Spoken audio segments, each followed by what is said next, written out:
नमस्कार मित्रों, स्वागत है आपका आज की नई वीडियो में। आज की वीडियो में हम डिस्कस करने जा रहे हैं आज के कुछ नई डेवलपमेंट्स के बारे में। कनाडा इमिग्रेशन में क्या क्या चेंजेस हैं, क्या क्या नई चीज़ें हैं, उसके बारे में बात करेंगे। आपके क्वेश्चन आंसर भी दिए जाएंगे और साथ ही साथ कोई और भी जो नई चीज़ होगी वो डिस्कस की जाएगी। तो वीडियो में एंटर करने से पहले जिन्होंने चैनल को सब्सक्राइब नहीं किया है, चैनल को सब्सक्राइब करें और बेल आइकन भी प्रेस कर दें ताकि आपको आने वाली वीडियो की जानकारी मिल जाए। और साथ ही साथ वीडियो को लाइक एंड शेयर जरूर करें जिससे कि और लोगों तक भी चैनल की रीच हो सके। तो आइए अब आगे बढ़ते हैं। सबसे पहले बात करेंगे कनाडा के home care workers immigration pilot program के बारे में, जो कि अभी नए सिरे से दोबारा से लॉन्च होगा, उसके बारे में बात करेंगे। अब इसके दो पार्ट्स इन्होंने किए हैं और ये 31 मार्च 2025 से मार्च 30, 2026 तक लागू रहेगा। और until the cap has been reached, या इसकी कैप जो है उसके बारे में भी डिस्कस करेंगे। जब तक ये पूरा हो जाएगा इसका टारगेट तो फिर बंद हो जाएगा, या फिर मार्च 30, 2026 तक ओपन रहेगा। तो मार्च 31 को ये ओपन हो रहा है, तो इसकी क्या क्या प्रोविजंस हैं उसके बारे में बात करेंगे। सबसे पहले तो इसको दो भागों में रखा गया है। एक है कि home care worker immigration pilot child care and home care worker immigration pilot home support. एक चाइल्ड केयर वाले हैं या दूसरा होम सपोर्ट वाले हैं। तो each program will feature two streams, एक वर्कर्स इन कनाडा, दूसरा applicants not working in Canada. The workers in Canada stream for each pilot will accept applications from 10 a.m. EDT on March 31, 2025 to March 30, 2026, जो मैंने पहले आपको बता दिया। Details of the अब eligibility requirements क्या क्या है इसमें। Status in Canada if applying under the applicants in Canada stream. अब क्या है कि अभी जो ओपन हो रहा है वो सिर्फ इन कनाडा स्ट्रीम हो रहा है, जो बाहर वालों के लिए वो भी ओपन नहीं है जी। तो अंदर ही काफी लोग हैं तो ये वहीं पे पूरा हो जाएगा।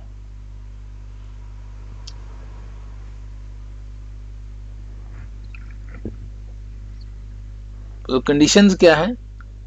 Must be in Canada with valid work authorization, exception for some out of status workers, कोई एक्सेप्शन भी होंगे। CLB4 इसमें लैंग्वेज रिक्वायरमेंट ऐड कर दी गई है। CLB4 एक मिनिमम सी है, तो कोई भी थोड़ी बहुत इंग्लिश जानने वाला CLB4 कर लेगा, कोई ऐसी बात नहीं है, कोई डिफिकल्टी नहीं। एजुकेशन क्या है? सेकेंडरी स्कूल डिप्लोमा और इक्विवेलेंट। तो ये आपको WES वगैरह से इक्विवेलेंसी जो है सेकेंडरी स्कूल डिप्लोमा की, वो आपको प्रूव करवा लेनी है और अप्लाई करने से पहले आपके पास अगर होगी तो ज़्यादा बेटर है। Work experience 6 months age home child care provider and or early childhood education assistant, educator or assistant. 6 months as a home support worker, caregiver and or nurse aid orderly patient service associate। ये आ गया home support वालों के लिए और ये child care वालों के लिए। ये क्वालिफिकेशन जो है वर्क एक्सपीरियंस जो है वो होना चाहिए। Professional training requirements for those without eligible work experience have completed a 6 month or longer relevant credential। 6 महीने का डिप्लोमा या उससे ज्यादा का होना चाहिए। Settlement of funds for applicants under the applicants not working in Canada stream. अभी ये ओपन नहीं है, फिर भी applicant must show they have adequate settlement of funds based on the family size. Eligible occupation for the child care pilot are as follows. एक हो गया home child care providers, NOC 44-100। इसमें क्या है? फोस्टर पेरेंट, अगर experience as a foster parent है तो वो नहीं आएगा। दूसरा है early childhood educators and assistants, NOC 42202। इसमें एक्सक्लूजन क्या है? Work experience as an early childhood educator, day care teacher और supervisor does not count towards eligibility. ये इसमें एक्सक्लूड कर दिया गया। फिर होम सपोर्ट की बात करें तो home support workers care givers are related occupations, NOC है 44101। और nurse aides orderlies and patient service associates, NOC है 33102। work experience gained in an institutional setting such as long-term care facilities may be eligible. To count for this program, work experience cannot have been gained as a full-time student or have been gained through self-employment. ये excluded है इसमें. अब training requirements क्या है इसमें? Foreign nationals without qualifying work experience can qualify through having the appropriate professional training. In place of work experience, these applicants may instead present an eligible relevant educational credential of at least 6 months completed in the last 2 years. This credential may have been completed either inside or outside Canada. लेकिन जो अभी outside वाले तो eligible ही नहीं है, तो inside वालों को ही अभी ले रहे हैं, अभी इनसाइड वालों की ही बात करेंगे.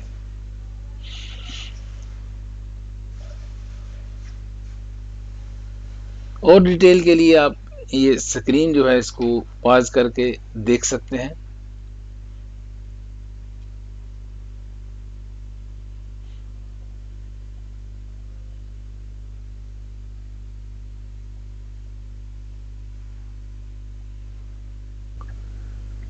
टोटल जो इसमें सिलेक्शन है, Canada plans to grant permanent residence to 2750 home care workers under its new home care workers immigration pilot program.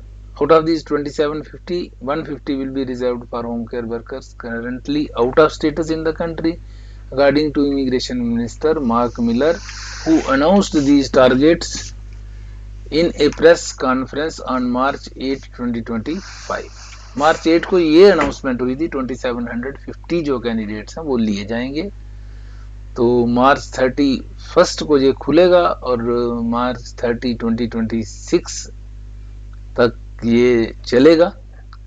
अब इसमें कुछ चेंजेस अगर आगे होती हैं तो वो बात की बात है, बट फिलहाल जो है 2750 इसमें कैंडिडेट्स लिए जाएंगे.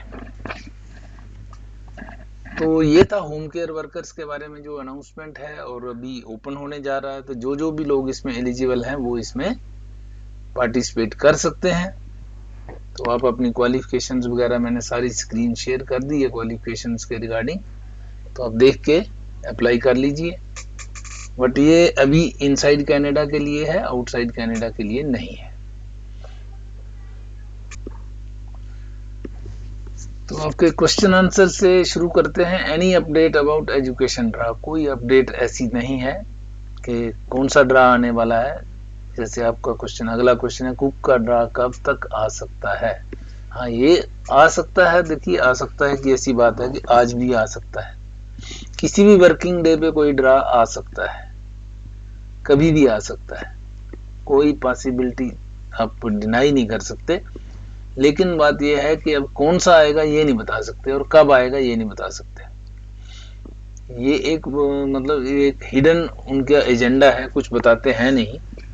जैसे ही ड्रा आता है तो पता चलता है सबको. तो ये जो एक क्वेश्चन बार बार आप पूछते होगे कब आएगा, उसका आंसर नहीं होता, किसी के पास नहीं होगा. आप कहीं भी किसी को भी पूछ लो, कोई नहीं बता पाएगा कौन सा आएगा. हाँ, एक जब ट्रेंड एक चल पड़ता है, जैसे एक ट्रेंड चल रहा है कि पीएनपी का हर मंडे को आ रहा है आजकल, तो उसमें हम एक एक्सपेक्टेशन रखते हैं कि मंडे को पीएनपी का, फिर ट्यूसडे या वेडनेसडे को एक किसी और कैटेगरी का. जैसे पहले सीईसी के निकाले, फिर फ्रेंच लैंग्वेज के निकाले, तो एक ट्रेंड सा बन जाता है.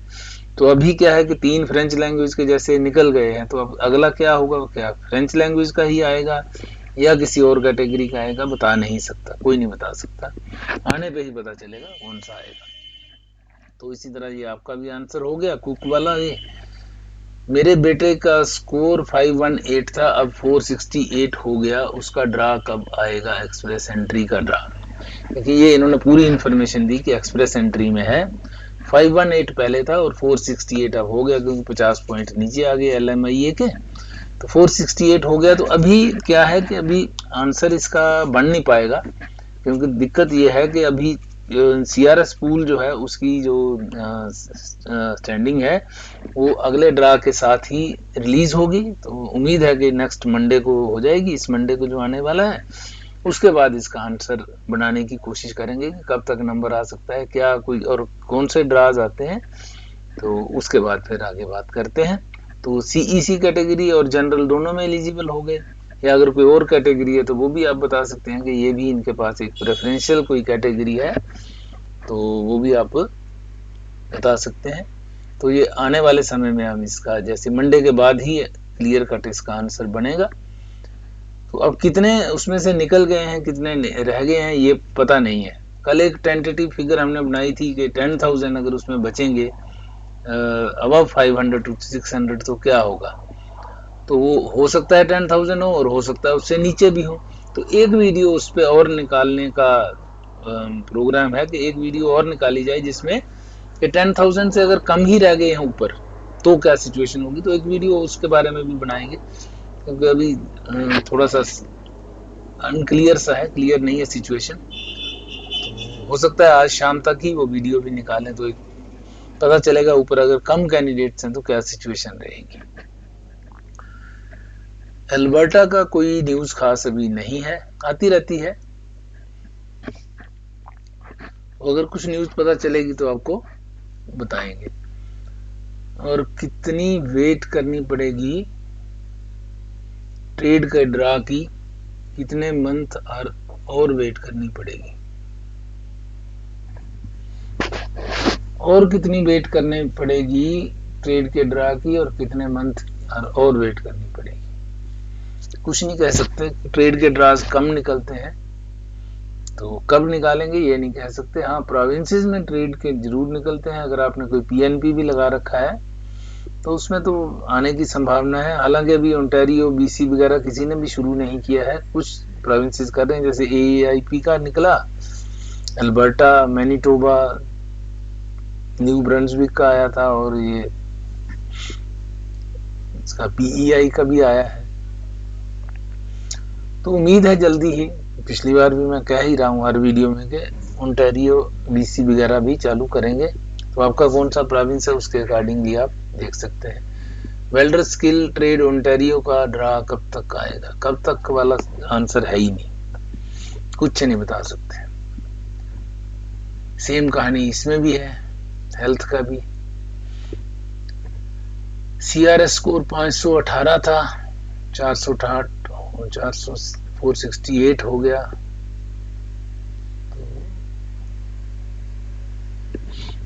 अब वो सेम ही कहानी है आपकी, ऊपर सेम केस है, 518 उनका था, 468 हो गया। तो मंडे के बाद कुछ इस पे पता चल पाएगा कि क्या सिचुएशन है।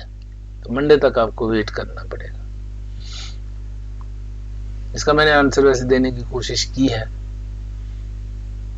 दीप गुलिया जी ने भी इस तरह आपका मोरल बूस्ट करने की कोशिश की। Everything will be okay bro, this is not the end. और बिल्कुल सही बात है, मैंने भी वीडियो में बताने की कोशिश की थी कि आप बहुत सारी ऑप्शंस हैं, अभी पीएनपी है, सब कुछ है, तो ऐसा नहीं है। और बाकी ये है कि ये रिज्यूम भी हो सकती है थोड़ी देर बाद, क्योंकि इसको लिखा भी है उन्होंने टेम्परेरी, तो कोई ऐसी बात नहीं है। और अगर गिरे हैं तो सबके गिरे हैं, और अगर आप 468 पे हो तो not bad score. Let us see कब तक ये रिज्यूम हो जाता है, तो हो जाएगा।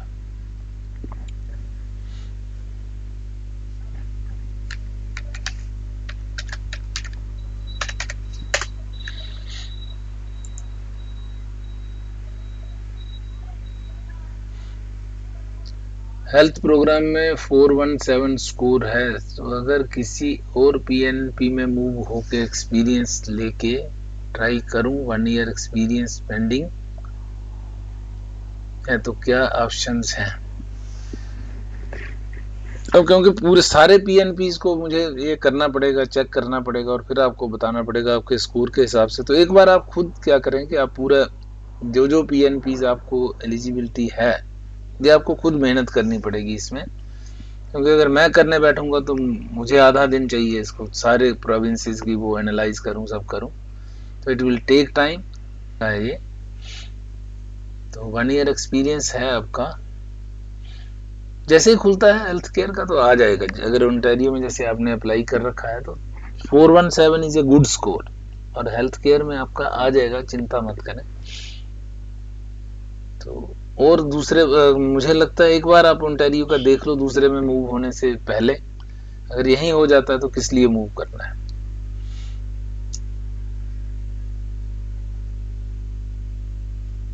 CLB 9 आया है तो 10 कर लेंगे तो कुछ ज़्यादा फर्क नहीं पड़ेगा। आप 9-10 में ज़्यादा फर्क नहीं है तो आप उसको छोड़ दो। ये भी हो सकता है कि आप दूसरी बार दें और 9 का 8 भी हो सकता है, गारंटी नहीं होती ना इसमें। तो 9 इज ए गुड स्कोर, कोई दिक्कत नहीं है, आप चलते रहने दो। अगर फ्रेंच कर सकते हो एडिशनल तो वो कर लीजिए।